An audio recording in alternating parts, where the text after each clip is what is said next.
I spotted a bug on my glass door. It's brown, about 4 inches long, and has 2 creepy-looking pincers at the front. Does anyone know what kind of bug this is? This is the adult dobsonfly. The larvae are aquatic, living in streams, and the adults are often found near streams as well. The body typically ranges from 3.0 to 4.1 inches in length. With a wingspan of 7.1 to 8.5 inches, it is the largest dobsonfly and the largest aquatic insect in the world by this measurement. The body is soft, and the coloration varies from yellow to dark shades of brown. Adult males of many species are easily recognized by their long, curved mandibles. These mandibles may have evolved as secondary sexual characteristics, used by females to assess males during courtship. Males cannot use these mandibles to bite because they are too long. In contrast, females have shorter, heavily sclerotized mandibles, allowing them to deliver powerful bites when threatened. The antennae of males are also noticeably elongated, even longer than their mandibles. My friend found this tiny bug crawling under his shorts. It was so small, it looked like a piece of dirt, and had a really weird shape. Any idea what kind of bug it might be? It is the masked hunter. Adult masked hunters are uniformly dark brown to black in color and range in length from 17 to 22 millimeters. They have a long head, which includes a short, 3-segmented bill and a long, slender proboscis. Both adults and nymphs are predators, feeding on other insects such as flies, carpet beetles, mealworms, and bedbugs. The nymphs are covered with microscopic hairs that trap dust, lint, and other small particles of debris. This camouflage helps the nymphs to ambush prey, which is why they are commonly called masked hunters. It can deliver a sting similar to that of a bee when threatened or trapped. Their bite is quite painful and may cause localized swelling. I found this bug after it fought off a bird that was 10 times its size. It stayed in this victory pose for over 10 minutes while the bird perched defeated on a power line. It seriously looked like it was gearing up for a crane kick, Daniel LaRusso style. Does anyone know what kind of bug this is? This is Iris oratoria, commonly known as the Mediterranean mantis. It is typically grass-green in color and grows to about 2.6 inches in length. The species is distinctive due to the 2 large violet-brown eye spots on its hind wings, which are revealed when its wings are unfolded. The Mediterranean mantis is known for 2 unique behaviors, aside from the ambush hunting common to other mantids: cannibalism and deimatic or threat displays.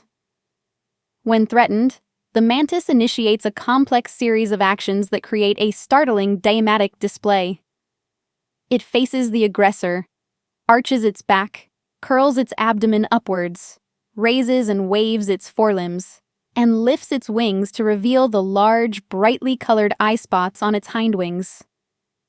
Additionally, stridulates by scraping the edge of its hindwings against its tegmenta, the leathery front wings. I accidentally touched this bug while moving furniture in the house. It had 2 pincers and a curved tail, kind of like a scorpion. Does anyone know what this might be and if it's dangerous? This is the Brazilian yellow scorpion.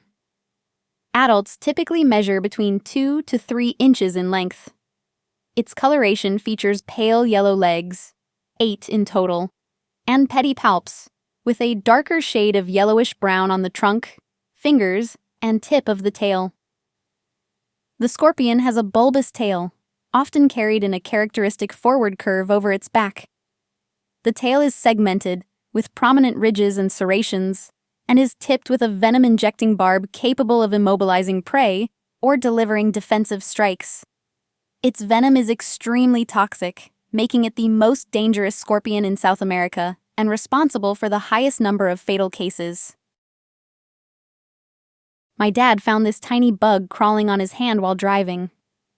It had a white striped back and 2 pincers longer than its body. It looked really cute. Does anyone know exactly what kind of bug this is? These are pseudoscorpions, also known as book scorpions. They are small arachnids with a flat, pear-shaped body and pincer-like pedipalps that resemble those of scorpions.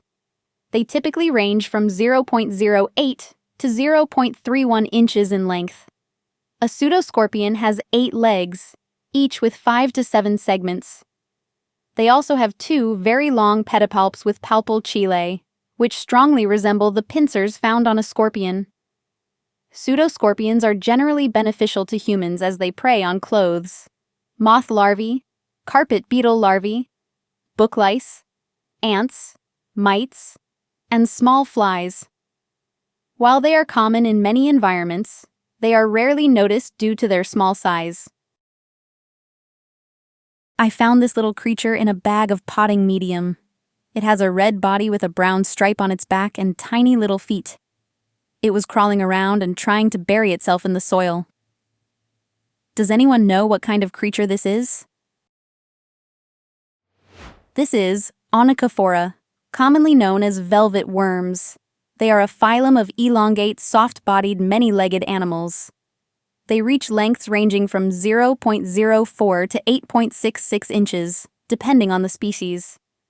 Their skin is covered in numerous fine transverse rings and is often inconspicuously colored orange, red, or brown, but can also be bright green, blue, gold, or white, occasionally patterned with other colors.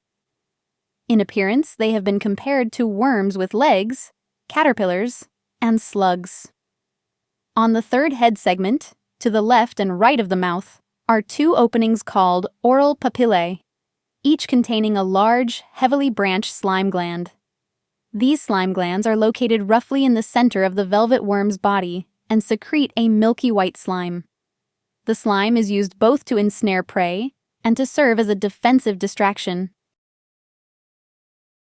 I found this tiny bug in my little sister's hair. It's less than 3 millimeters long, brown, and has many legs. She's been feeling really itchy on her scalp. Does anyone know what kind of bug this could be? This is the head louse, an obligate ectoparasite of humans. Adult head lice are small, measuring 2.5 to 3 millimeters in length, dorsoventrally flattened, and wingless. They are generally gray in color, although their precise shade can vary depending on the environment in which they were raised.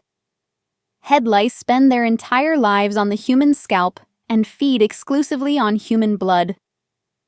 After feeding, the consumed blood causes the louse's body to take on a reddish color. Like most insects, head lice are oviparous. Females lay about 3 or 4 eggs per day, typically attaching them to scalp hair rather than clothing. Head lice are annoying, but they are not dangerous and do not spread disease. They are not a sign of poor hygiene. Head lice need blood, and they don't care whether it's from someone who is clean or dirty. It is best to treat head lice promptly to prevent them from spreading.